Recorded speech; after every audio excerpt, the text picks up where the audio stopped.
Just outside Washington, D.C., Logan stands at the fire along with Peter's wife. Still clutching her daughter, she says, "He's still in there, my husband." "I'm sorry, this don't help to hear, but it's better that he burns," says Logan. "Better that it all burns, then maybe we can move on," says Peter's wife. "Time for me to go." "Are you going to hunt down the rest of my husband's team?" says Peter's wife. "There's a lot of fires to put out. That's one of them," says Logan. "Hurry, follow me before the garage burns." This was his "Do You Ride?"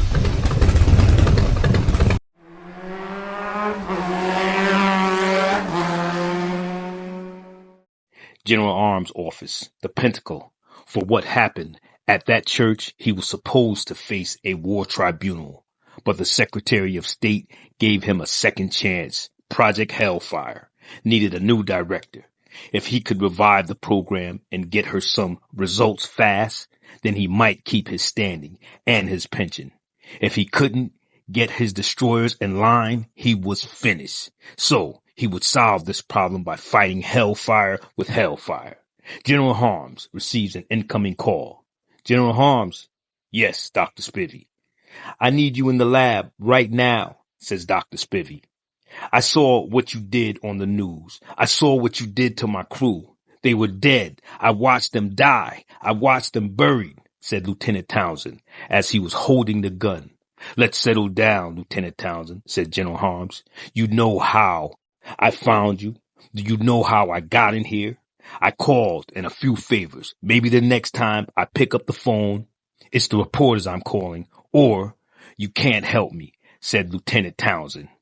"Help is something I'm certain we can offer," said the General Harms. "You can make me walk again and fight again. If I'm like them," says Townsend. "We haven't tested the technology on a living subject," says General Harms. "I need you. They need you too. Do you hear me? I know them better than anybody. They follow me through the gates of hell. I'll lead them. I'll get them in line. They need a commanding officer to guide them, to give them a mission, a purpose. They need me as much as I need them. Please," said Lieutenant Townsend. General Harms then looks at Dr. Spivey and leans down towards Lieutenant Townsend and says, "Welcome to Project Hellfire."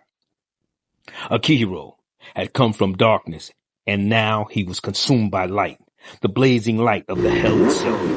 There was Akihiro, and there was Bagragu, and together they were Hellverine.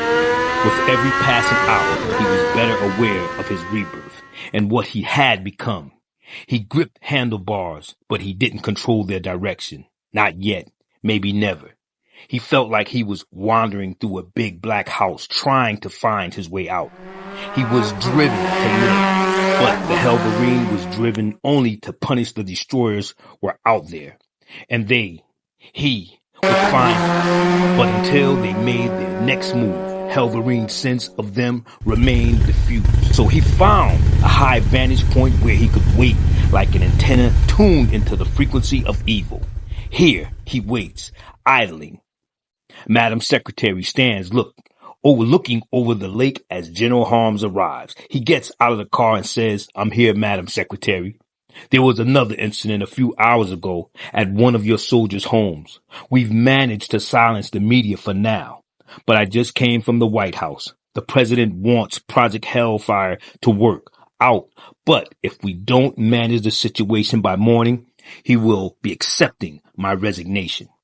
"And what will happen to me?" replies the general. "I imagine you will disappear into a shallow grave or the bowels of a federal prison," says Madam Secretary. "I have a new development underway. The former squad leader has joined us. Give me more time.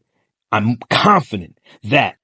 And before he can finish his sentence, the two remaining destroyers land on the scene, and one of them says, "Dead is better."